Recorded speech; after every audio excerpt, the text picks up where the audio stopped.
So it gives me great pleasure to introduce to you our presenter of the day, local Rosa Glen farmer and LCD committee member, Lisa Chandler, who's very kindly agreed to present on this important topic. Lisa got into farming about 10 years ago with a move from the city and now farms sheep, chickens and goats. Lisa's skills as a former veterinarian have come in very handy for her farming venture, and looking for parasites through a microscope is just one of those handy skills. In today's webinar, Lisa will take us through a summary of what parasites to look out for and when they're most likely to be a threat. She'll also take a look at how to prepare a poo sample and how to count what we're looking at and what the count means in terms of actions that should be taken. So many thanks to you, Lisa, for sharing, and over to you. Hi, everybody. Thanks for attending our first webinar. I'm not sure whether I'm more nervous presenting it in front of a screen or in front of a room of people, but anyway, here goes. I thought I'd just give you a little bit of background about the webinar today. So we're obviously talking about what we're going to find under the microscope looking at cow and sheep poo. I had the talk plan and then I started doing more research and more things popped up. So it's sort of gone a bit longer than it probably should have been. But what I'm trying to do is give you a quick overview of what everything is out there. Most of the videos or other webinar type things that are out there will take an hour just for part of the things that I'm presenting. So I'm going to leave it up to you later on. If you have a desire to find out more or anything, then there's links at the end of this talk that you can find on YouTube and things like that. Otherwise, I'll be here forever. Okay, let's get going. All right, so a little bit about myself. I actually come from the eastern states originally, grew up in Canberra and then came over here to do veterinary medicine because there was no vet school in Canberra. During my training years, I actually spent 2 full summer holidays at a large sheep station outside of Canberra, and I learned a heap there and really loved it, and that pretty much cemented my desire to have sheep on a farm later on in life when I could manage it. After I graduated, I spent quite a few years in the UK, all in small animal practice, and then back in Australia for a little while as well. Whilst I was in the UK and in Australia, actually, I've always been interested in parasites of one sort or another. So in the UK, I did a lot of studies on external parasites. One of the most common ones is this little creature over there. Let me just give you a pointer. This little guy here, which is called Sarcoptes, causes a really nasty, itchy skin. It's actually spread by foxes, and we do have it in Australia, but for some reason it doesn't seem to cause as many problems. I'm not sure why. Maybe our dogs don't have as much contact with foxes as they do in the UK.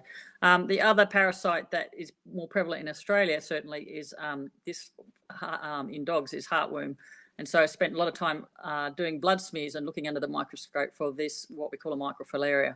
So as Kate said, my veterinary experience has helped me, given me a lot of skills that I can use being a farmer as well now. So this is my property here. I now farm pasture chickens, I suppose you call them. Chickens that run around on the pasture and lay eggs. I don't really farm goats. They actually farm me, as you can see. They're pretty friendly. They're like my pet goats, and there's a few of my sheep. All right, let's get on with the talk. Okay, so we're going to talk about parasites in sheep and cattle today, but mainly the talk will be focused on sheep because sheep have get far more clinical disease and certainly many more problems than cattle do, and I'll explain why. So for the cattle owners out there, if I don't give you enough detail, please feel free to contact me later, and I'm happy to do some more research or put you in contact with the right people anyway. Okay, so the most prevalent and common worm in cattle in the southwest of WA is the brown stomach worm. That's the one that causes most of the clinical signs here in WA. We do have all these other parasites here as well, but they don't seem to cause problems as much. So we have black scale worm, hairworm, nodule worm, large bowel worm, and tapeworms. They're all the common names. I haven't stuck the scientific names in because I thought that would be just another thing. Cattle do get Barber's poleworm, although apparently, according to my reading, it's not such a big problem in WA. And luckily, thank goodness, we do not have liver flukes. It's a huge problem in the eastern states, but we're very lucky in WA not to have that parasite at all. So most of the problems with that parasites cause in cattle is due to the actual this little guy here, this is an adult worm migrating through, when the larvae migrate through the tissues of the cattle, primarily in the abomasum and the large intestine, so down in this area down here. They migrate through to their final sort of point before they start actually laying eggs, and it's that burrowing that causes all the problems. It can cause pustular nodules, it can cause hemorrhaging, it causes thickening and inflammation, and obviously all of that will result in a production loss in the cattle. Another thing to remember is that most of the parasites that we see in sheep and cattle are species specific, which means that the brown stomach worm of a cattle is different to the brown stomach worm of the sheep. And that's why a lot of people advocate for cross mixing of, you can graze sheep after the cattle have grazed, because they're not going to pick up the same parasites. Barber's poleworm is an exception. That actual parasite is not species specific, but most of the others are. All right, just a couple of pictures. This is an electron scanning micrograph of the large bowel worm, which occurs in cattle and in sheep. You can see here it's got nice little serrated mouth. That's what it uses for tunneling through the intestinal wall. And this is a photograph of the abomasum, which normally has a few little folds, but nothing like this. This is caused by the brown stomach worm, and this is what causes most of the clinical disease in cattle. You can see here nice little nodules everywhere. That'll be where the adult worms have been burrowing through. There's a lot of inflammation and hemorrhage, and the folds are far more thickened and prevalent than they should be in a normal abomasum of a cow. All right, so for sheep actually get far more parasite problems, mainly because of their grazing habits. So obviously, if you know the differences between sheep and cattle tend to graze at a higher level and don't tend to graze over their cow pats, whereas sheep, because they defecate everywhere and anywhere, and they graze to a much lower level, will reinfest themselves far more easily. Roundworms, again, cause the biggest problem in sheep, in both weaners and in adults, whereas in cattle, predominantly most of the parasite problems are actually in younger cattle. So in sheep, they're affected by brown stomach worm, black scale worm, and Barber's poleworm. Now, all of these parasites that I've highlighted here in black are members of the strongyle family. And that's an important thing just to remember, because later on when we're looking at the slides, all these parasites actually lay very similar looking eggs. So you can't differentiate these three parasites on a fecal egg count. You would need to do a larval culture, which is a fairly specialised technique done by only a certain number of laboratories in Australia. Sheep will also get tapeworm. They're very common in sheep. It's not a problem. It doesn't cause clinical disease as a rule. Sometimes if you're looking closely at some pellets, in fact, I saw one the other day, you might see something that just looks like a little white blob, maybe a thick blob of mucus or something, and sometimes it moves. That's actually the tapeworm segments. So tapeworms are like a normal, they live normally in the guts of sheep, but don't usually cause a problem. Coccidia are much single-celled little protozoa, quite different to the roundworms, but and can live in the gut in high numbers.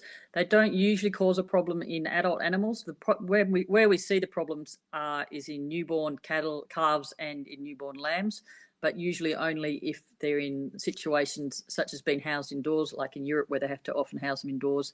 If the conditions that they're living in aren't very clean, and also if there's overcrowding, and they've got other concurrent diseases. When you do slides, you'll see high numbers of these little guys everywhere, but it doesn't usually mean that there's a problem. Okay, so this is a couple of little pictures. This is a Barber's poleworm. This is an electron scanning micrograph here on the top left-hand corner. That's its little hook that allows it to burrow through the intestinal wall. It's actually a bloodsucker, which is why they get anemia. This is the worms here in the abomasum. And we all know that once they've got a heavy burden, that the animals will become severely anemic, and we look for the white sclera of the eye, and they also get this bottle jaw symptom, which is a result of loss of protein due to the parasite sucking all the blood. And sometimes they can get this really nasty hemorrhagic diarrhea. So this is the Barber's poleworm in its glory. It's a very prolific egg layer. It lays thousands of eggs each day. So this is the little eggs ready to pass out. Okay. And this, just a few more pictures. This is actually a picture of a liver that's been affected by liver fluke. So we don't have this in WA, but I just put it in as a bit of a picture to show and tell, really, making us very appreciative that we don't have that problem in WA. Pustular nodules here, caused by the burrowing action of large bowel worm, and classic sign of a scouring little lamb. Okay, now I don't know if you guys are familiar with the roundworm life cycle, but it's a fairly important life cycle to understand so that you can better manage parasites on your farm. Basically, it's a pretty simple. All the scale worms follow this same life cycle, and the time it takes from when the eggs are laid all the way back around is very dependent on the conditions out in the pasture, the weather, and the conditions of the actual health of the animal as well. Okay, so starting at the beginning, the adult worm inside lays its eggs, and the egg gets expelled here into the feces. Now, if it's like at the moment, we've got a bit of moisture around, it's not very cold, so there's ideal conditions for these eggs to hatch out straight away and go into the next stage of development, which is the L1 larva. The egg stage to the larva can is varies depending on the moisture and the temperature of the environment that's out there. So in a nice moist cow pat or nice moist sheep pellets, it's going to develop quite quickly. It can lie dormant for a while if the conditions aren't right and there's moisture, but it will die if the pellets dry out on a hot day, or if, for instance, when we get dung beetles and the dung beetles break up the cow pat. Okay, so the time taken, there's the eggs develop from larval 1 stage and larval 2 stages to what we call infective larva, which is the 3rd stage of the larva. The first 2 stages of larva just feed on debris within the fecal pile, and then the 3rd stage will move up, and the 3rd stage actually can't feed, and it gets a little like outer coating on it, which makes it a bit tougher, and it's the one that moves. If you look across here, it's going to find moisture and move up the grass blade. So in this picture here on the left, this is actually a photo of L3 larvae that are just waiting to be eaten by a cow or a sheep to go into its stomach. Okay, so these are the infective larvae. They wriggle out of the pile, the dung pile. They find a nice grass blade to go, and they go up there. At this point, they're quite susceptible to heat, but they're quite resistant to the cold. Most larval 3 stages will die within 3 months in the summer, but not for 6 months in the winter. So it's an important thing to remember if you're doing pasture rotations. Some can live actually up to a year if the conditions are right up there. They don't feed, and they die when their energy reserves are used up, which varies depending on the temperature. The infective larvae are then eaten along with the pasture, and then go into the adult, into the main host, which is the sheep or the cow.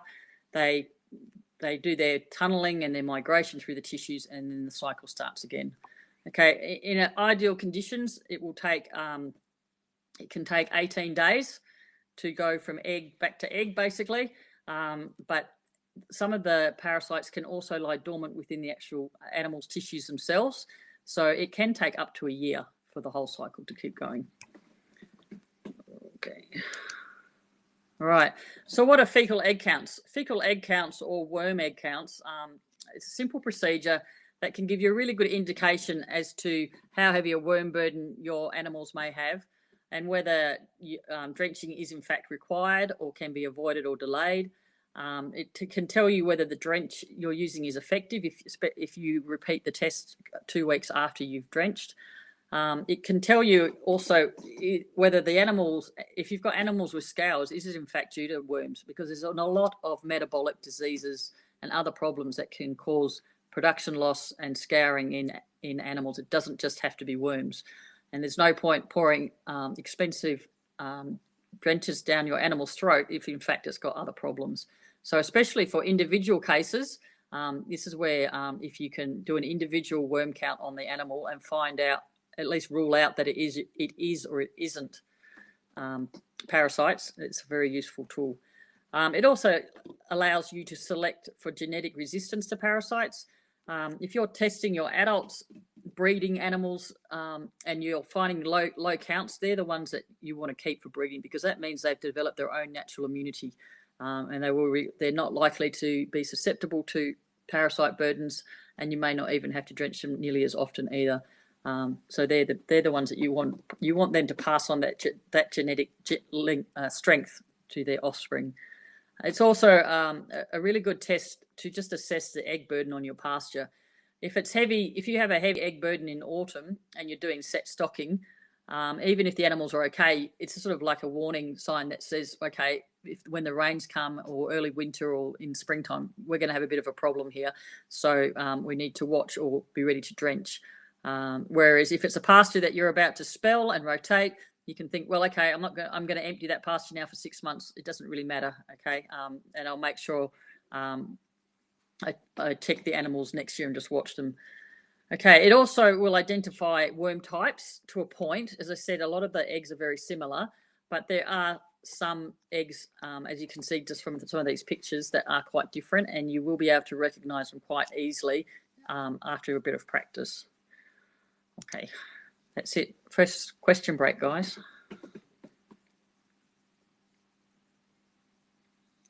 Any questions? Do I keep going?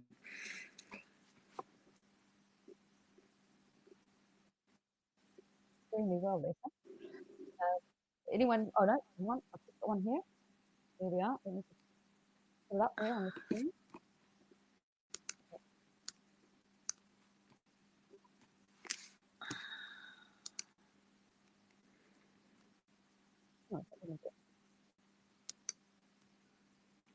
Okay, there's a slight technical hitch.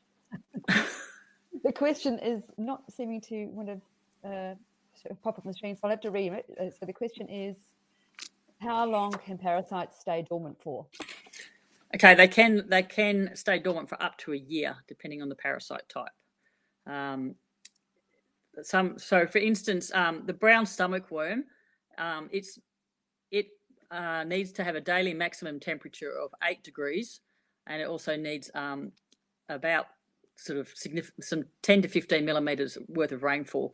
So when you think about a lot of our, like last winter particularly, a lot of our days were quite warm, and we certainly have the rainfall. So in that case, that little guy's not going to be dormant at all. But outside of those temperature ranges, it can certainly lie dormant for some time. Every worm's different, and it's really hard to say exactly, but it's basically, if you allow up to a year, that's why they sort of say the magic resting period for a pasture is a year, really, because that's probably guaranteeing that you're going to get rid of all your parasites. But in Western Australia, because of our Mediterranean climate, if you can spell your pasture for at least 60 to 90 days over the main part of the summer when it's hot and dry, you're pretty much going to guaranteed to get rid of at least 90% burden of all the parasites there. Because they don't like dry, hot conditions at all. That's what will kill them off. Okay. Hang on, there's another question coming. Yep. Do worms prefer long or short grass? Okay, so the L3 larva will actually they will migrate up to I think I read up to, trying to think, I've got to put it, a lot of it's in American literature, 2 inches, about 8 centimeters, and a few have been known to go as high as 20 centimeters on a blade of grass, but generally they're between 5 and 8 centimeters is about as high as they'll migrate, because that's in their safety zone for them. They're fairly well protected. They're not going to get washed off or blown off by wind and things like that. So the longer that you can graze the grass at the grass level, then the better it is for the animal. Great. And now I have one more question here. Where is it?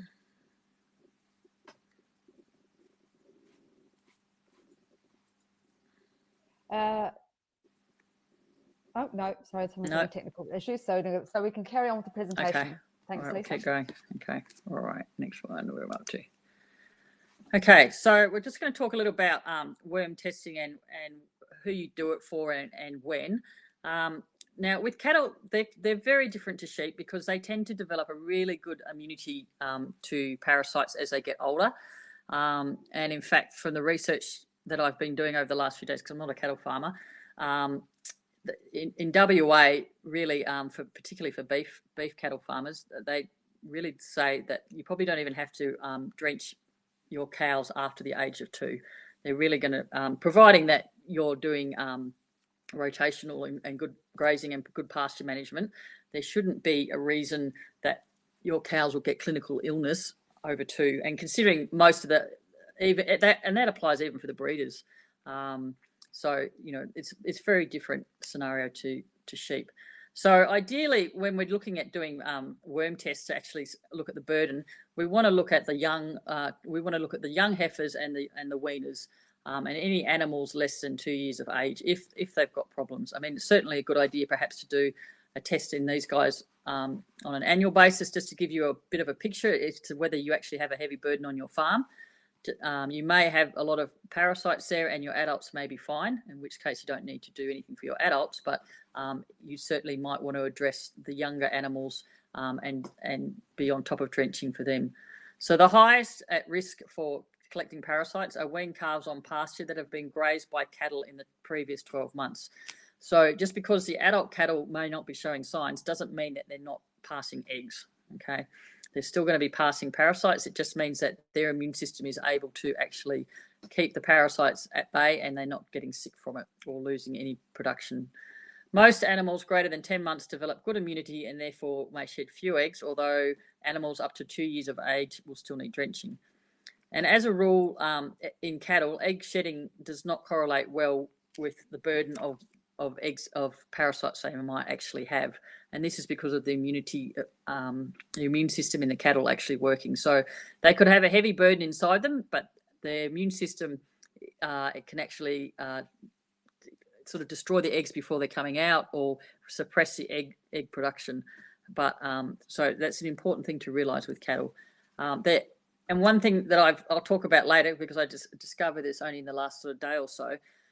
So the fecal egg count, which we're going to talk about, has been around forever. There's new equipment used, but the principles are the same. But now, just in the last couple of years, there's a lot more sensitive tests that are available specifically for cattle owners. So I'll talk about those later, because I think actually, from what I can see, they're probably a much better thing to do than what we're actually going to talk about in the rest of this lecture. Okay, so for sheep, sheep of all ages get affected by parasites. So you need to test both the young ones and the old ones regularly. The adult sheep do develop some immunity. That's evident from, you know, if you do your worm egg counts, you will find that if in good practice management that your adults will have low numbers of eggs and be quite healthy, but they certainly don't develop immunity to the extent that cattle do. And it's probably, you know, as a result of their grazing habits. Remember that sheep graze very low, and that's the perfect height for all these infective larvae to be infested. Barber's poleworm are prolific egg layers. So generally, as a rule, if we're in an area, and this in the southwest of WA, it is a Barber's pole region. If you're seeing really high numbers of eggs on your slide, then there's probably it's probably indicative of actually a Barber's pole worm problem. The other parasites that I mentioned before, they do lay eggs, but nothing like Barber's pole worm. Barber's pole worm can lay up to 5,000 eggs a day.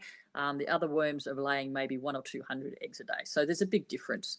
For those that have goats, the goats develop very little immunity, and so you always have to be vigilant with testing and just watching them for any clinical signs. And I suspect this is really due to their natural grazing habit, which should be browsing. And at a browsing level, they're not going to ever have fecal contamination. So there's no reason for them to have to worry about parasites in a natural environment, because they do most of their grazing up high. Okay.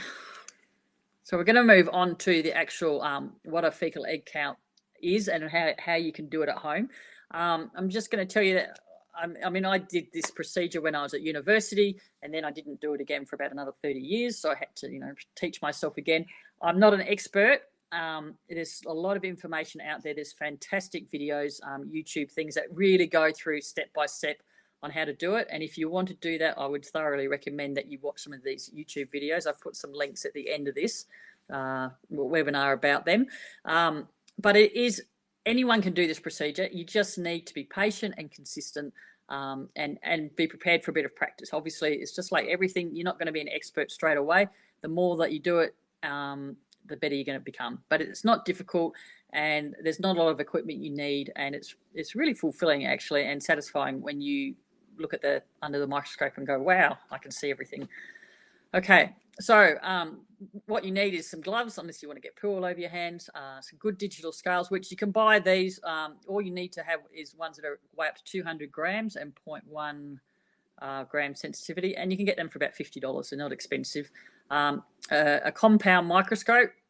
Now, this will set you back, something like this will set you back a minimum of about $800.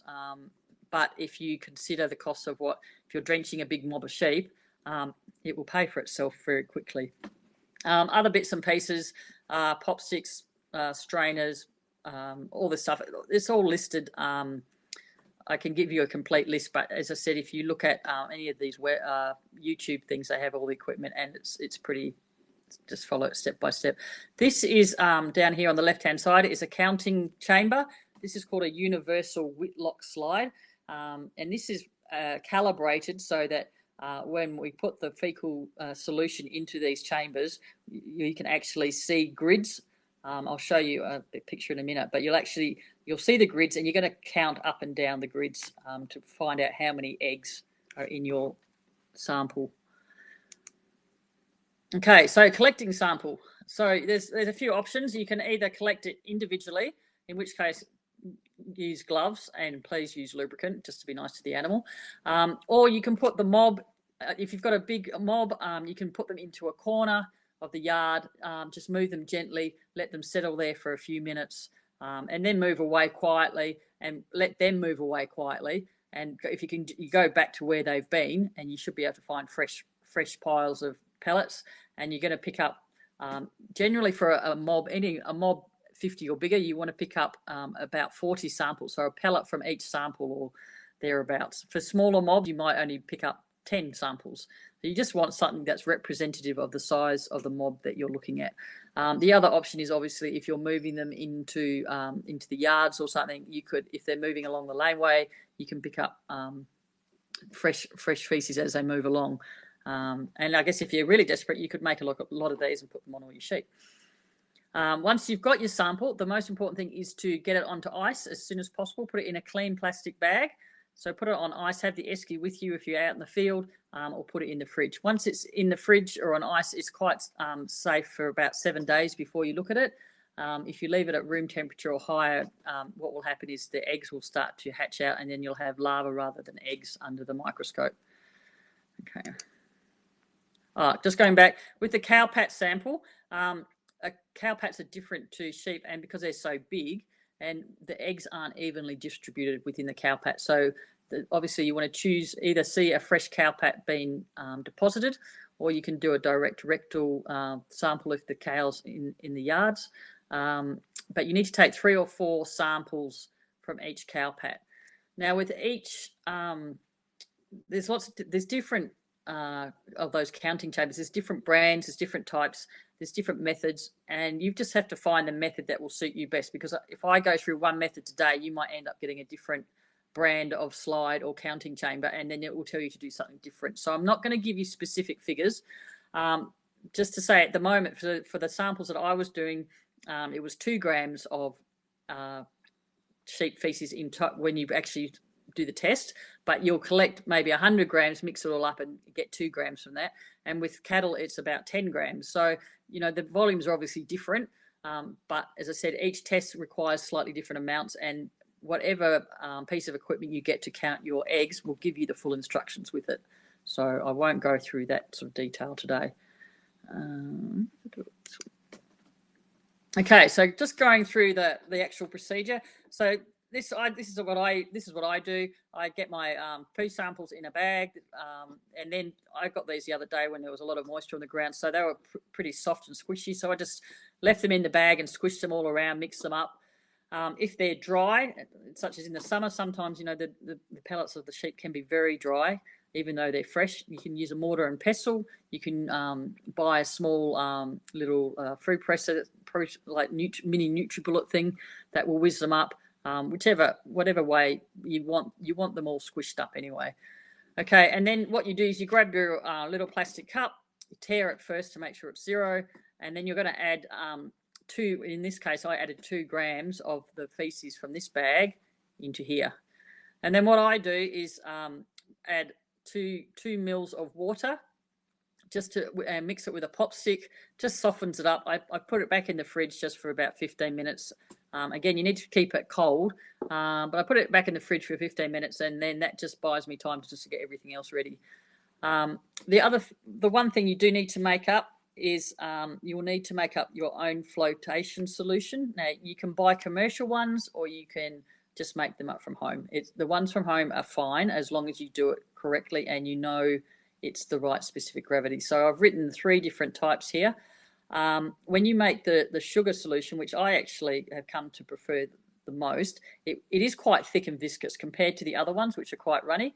But I actually find that putting this on the slides is actually easier, and I get less problem with air bubbles. And also, if you accidentally leave a little bit behind, it's only sugar, not salt, so it won't rust your microscope. Now, because there is a very big difference in the supermarket grades of sugar and salt, and even Epsom salts, it's really important to have one of these little guys, which is a battery hydrometer. They only cost $12, and check the specific gravity. If the specific gravity isn't at the right level, it needs to be 2.5 or higher, then the eggs won't float to the top of the solution, and then you won't be able to see them on the slide. Okay, so it's very important that you check that you have got the right specific gravity. All right. Okay, so the next stage after mixing, so I've actually, I'll just go back. I think I missed a step. Okay, once I've mixed it here, so this is me just mixing at number 5 with the 2 mils. Then I add, I'll add the required amount, which in my case was 26 mils of sugar solution, which I measured out in a syringe. So you need to measure that as a volume, not as a weight, because the density is heavier than it should be. So you can't, it's not like water, which you can weigh as 1 mil equals 1 gram. You have to use this as a volume. Okay, so you mix it in, and you mix it, and then you go to here. And then once you've mixed it, you put it through a tea strainer or cheesecloth, and you get rid of all the big lumpy bits, and you push it through using a pop stick just to push it through. Okay, and then you're going to swirl. What's happened here? It's not working. That was a video. It's not working. Sorry, guys. Okay, it's not going to work. This was an action just showing you how you swirl it. So you're just going to swirl it around and around, and it's as soon as you stop swirling it, you need to then withdraw 1 to 2 mils either in a pipette like this or in a 1 or 2 mil syringe. Okay, so you want to do it whilst it's still before it has a chance to settle, and then you're going to put that solution into the counting chamber just like this. Okay, you can do, if you've done 10 samples all mixed together or 40 samples all mixed together, you can put all of them in that. If you've got 4 individual sheep, you could put 1 in each individual sheep. One sample from each individual sheep into each individual chamber. Okay, I don't know why that didn't work, which is a shame. Okay, so once we've got the eggs on the slide, what you're going to do is you're going to move the microscope up and down like this. As I said, I appreciate that some of you maybe don't have any microscope experience, and that's why it's really good to go back after this if you're interested and look at some of the really in-depth videos, because they show you exactly what to do. It's just we won't have enough time today to do it. So you go up and down these grids, and then you count. When you've counted all the eggs in this section here, you'll have a number, and then you'll have you have a multiplication factor. So, for instance, on my slide that I use, which is a little bit different to this one, I have a multiplication factor of 50. So if I found 10 eggs in these 5 chambers and I multiplied it by 50, I've got an egg per gram of 500. which is quite significant. So you don't need to have very many eggs. 10 doesn't sound very much, but you've got to realise that you've only looked at 2 grams of faeces. So that's why when you start using these multiplication factors, all of a sudden you realise, oh, I do actually have a problem, or you don't. Okay. Okay, this is a shame. When I put this thing up, these were little videos, but now when I do it on this thing, I can't put the video up, so that's just one of those things. This is showing you what it looks like under the microscope. Okay, these are the grid lines that you see, and this is what you focus on. Okay, these things here are actually air bubbles, so that's quite normal. They're the air bubbles. On this picture here, I don't think, no, it was on a bit further on, there was some eggs, but you can't actually see them. So just showing you that this is what you focus on, and when you see eggs, you'll see them in this area as well. So if you're in focus with air bubbles and the grid line, then you're going to see the eggs if you've got any. All right, whew, time for a breather. Any questions?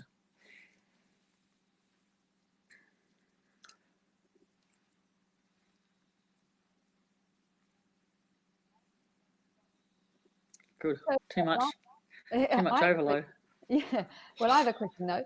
So it's absolutely vital to get that poo very, very fresh. You can't sort of. Yeah, the samples need to be collected fresh. You can leave them up. You can keep them on cool for up to a week, but you can't go and collect a sample that's already been in the paddock for 2 hours, because it will have already. A lot of the eggs will have already started to hatch out, and once they hatch out, it's only, as I said, there's only actually a handful of people that can actually identify the parasites. It's called a larval culture, and it's going to not give you a true indication of eggs, because the eggs won't be there. It will just be these little larvae running around. And also the eggs can become, if it's a hot day, the eggs will actually get distorted, and then that makes them hard to visualise and identify as well. Oh, we've got a question. Okay, how long can the salt solution sit? So the salt solution can, once you've put the salt solution, mixed it with the faeces, you have to then, that's actually a good point, because I did mean to mention that. So you need to let the salt solution sit no longer than 20 minutes in your little cup. Okay, after that it will start to distort the cells. When you put your fecal solution onto the slide, you need to let it sit for about 5 minutes before you start reading it, and that just gives a chance for all the eggs to float to the top. If you look at it straight away, you probably often won't see very many eggs, but if you come back 5 to 10 minutes later, no more than 10 minutes, then you'll suddenly see the eggs. So as long as it's not longer than 20 minutes in the cup, that's fine. Yep. Okay, well, that looks like there's no other questions there, so. All right. Carry on. Okay. All right. So I'm just going to show you some pictures of the parasites' eggs that you'll actually see. So this is a strong-eye egg on the left-hand side. Inside it, we have things called blastomeres, okay, and that's what's going to hatch out, develop into a larva, okay, and it's one of the most important things to be able to recognise this once you've got a bit of practice. This is the egg from the brown stomach worm, the black scale worm, and Barber's pole worm. They all look the same, okay. They're very hard to tell apart. This one on the right-hand side is also a member of the strong-eye family. This is a Nematodiris, and it's really, really easy to recognise on the microscope, because it's about 3 or 4 times the size. You can see that of the other one. So it's also a strong-eye egg. You can see it's got all these little blastomeres inside, but it's much, much bigger. So this is one egg that you can easily identify above everything else. This little guy, and when I did my fecal, I was going to take some pictures the other day of when I did mine, but I actually drenched my sheep about 2 weeks ago, and so mine was really a post-drench test. And on my slide, I had a few of these, and I had a lot of these of other things, which we'll talk about in a minute. But these are usually as a rule, are actually quite a bit smaller than stronger legs. These are stronger lid. It's just confusing. They don't tend to cause clinical disease in sheep and cattle, and the difference is they actually have the little larva inside the egg. So this is actually a little L1 stage developing. Again, these things can be quite hard to see at the power on your microscope and without really a lot of experience, but they are smaller, and once you get your eye in, and if you'll be able to easily identify them. And then this slide here on the bottom is just comparing, showing you a difference between, so this is a strongyle egg, the roundworm eggs. This is the common eggs, the ones that we're looking for. These little guys are coccidia. So they're the ones that I said are in young animals, but they're always prevalent in all animals. You can get lots of them. You can see there's loads here, but it doesn't usually cause any problem in adult animals unless they've got other concurrent disease going on. Okay, all these other little things here, that's just bits of plant debris, so you don't need to worry about that. Okay, this is a nematodyrus egg, another that large one that I showed you, and it's comparing it with a strongyle egg. And these black things are air bubbles.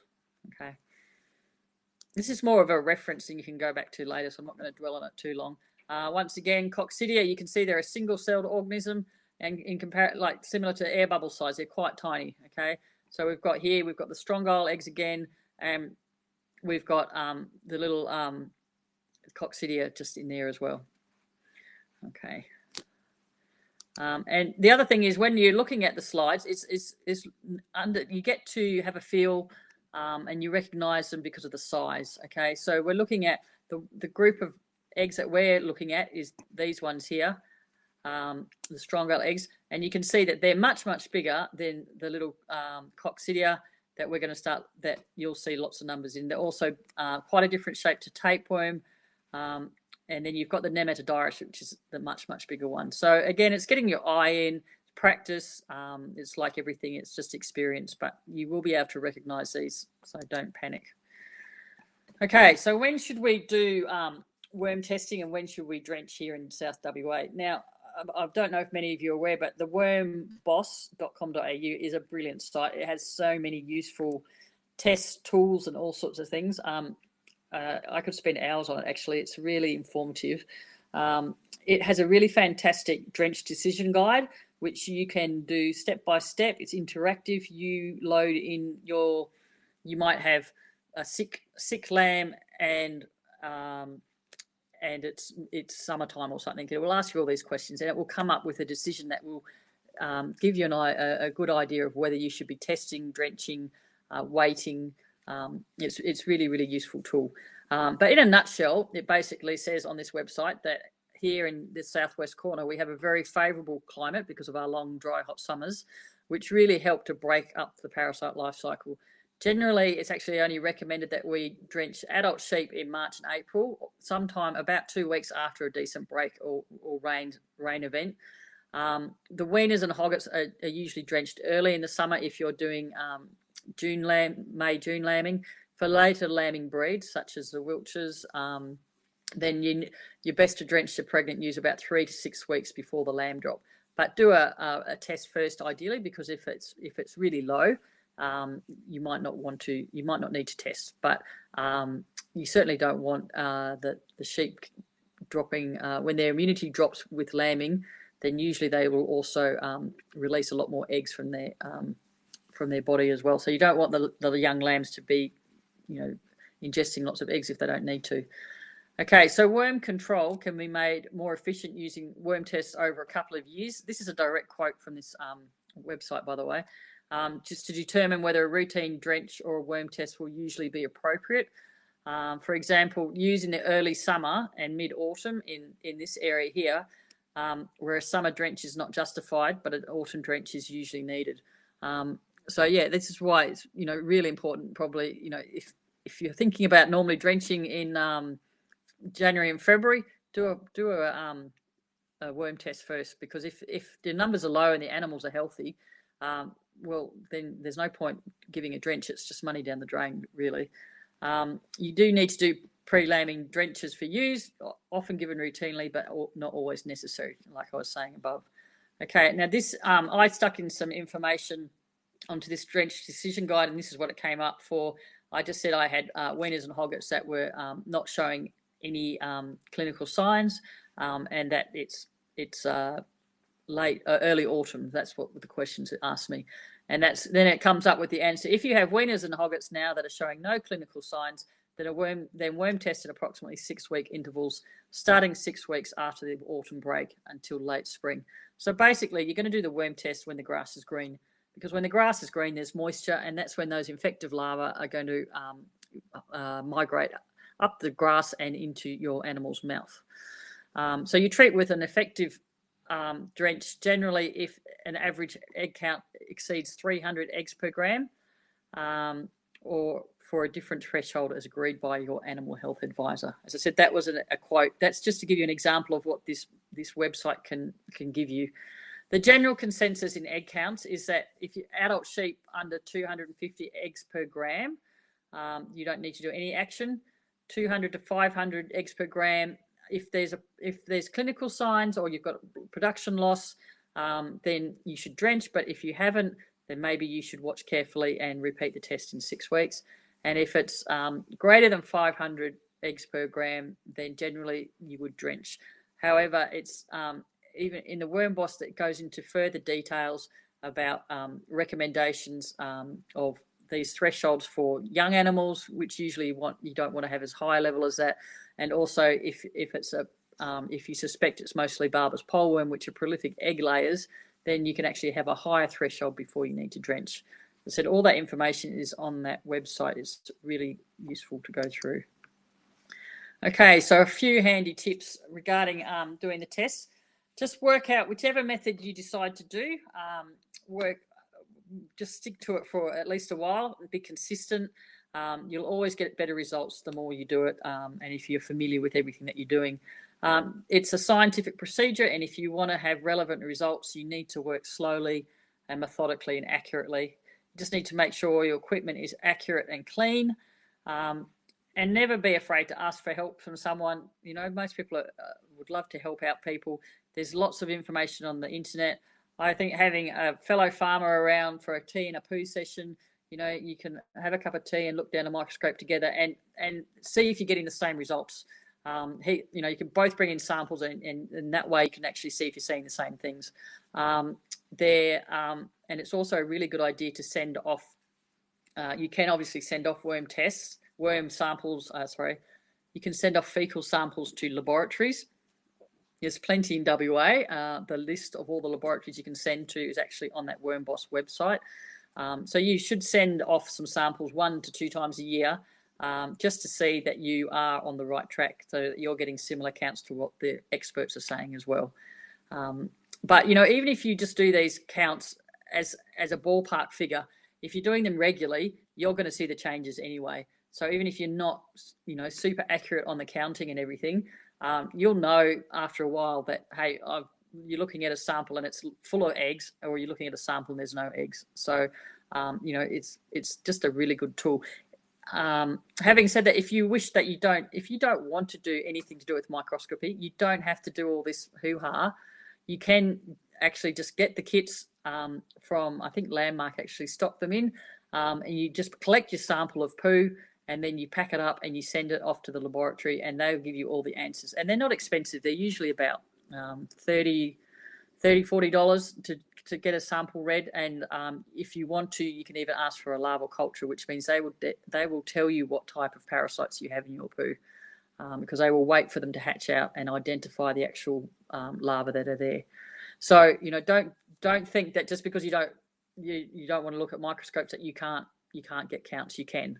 Okay, there's plenty of ways of doing it.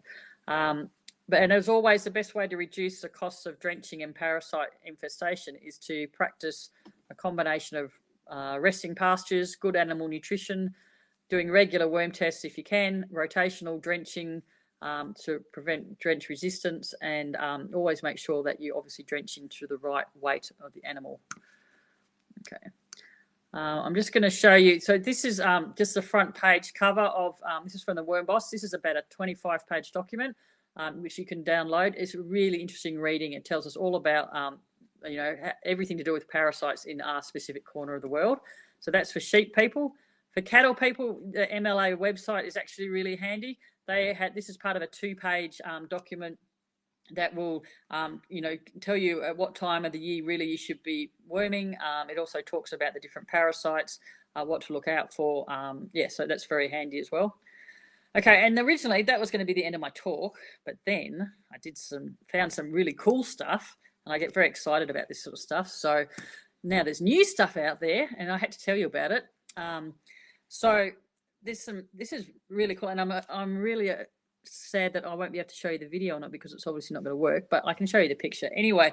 So as I said, you can do a worm test. If you don't want to do any of the microscopy stuff yourself, you can do a worm test, send away the dung sample to the laboratory, and they'll do all the work for you. The other options are these. So now there's lots of different options. This is called FEC pack. Basically, for $1,500, you get everything that's in here sent to you, and everything here is reusable. You don't need to buy any other more consumables. You only have to make up your own salt solution, which is pretty cheap. Okay, so it's all there that you need. And what happens is it goes through the instructions. You collect your feces. If you're interested, there's a fantastic YouTube video on how it works. But what happens is you collect your sample from the field. You go through the step-by-step rinsing and washing process, and you put, at the end of it, you draw up a small amount and put it into little vials into this little black cassette here. Then that gets loaded into this little contraption, which is connected to your laptop. And it's an optical, it basically will send a high-resolution photo of your fecal solution sample, and you upload it into the cloud, and then it goes to you subscribe to a company, it goes to their consultants, and they will give you a result. If it's on a working, if you do it in the morning, they'll give you a result by the afternoon. Okay. And what you're looking at in that case is this. And as I said, this actually was a video, but what happens is this, when it's in the machine, it goes around and around like a centrifuge, and the eggs actually get separated according to their weight. So the bigger eggs are at the bottom, and then there's smaller eggs out here. And the consultants at the other end are able to identify and give you an accurate egg count. And this particular test is far more sensitive than the fecal egg counts that we are doing just on the slides. So this is probably the way forward for, I think, over east, where they have a lot more parasite problems. A lot of cattle farmers are using it. But you know, you can get the kit, and you can set, if you've got a big property or you're part of a lot of farms, it would be quite a useful tool to have, I think. But said, look it up on the internet. It's really interesting. The vet that's in charge of the company, Matthew, someone, had a really interesting chat with him yesterday. He's very helpful. Yeah, it's pretty exciting. And then the other one is this one, which is called a mini flow tack, and it's designed in Italy, and it's actually I showed you earlier the picture of the slide. I'll just get it back for you, this one.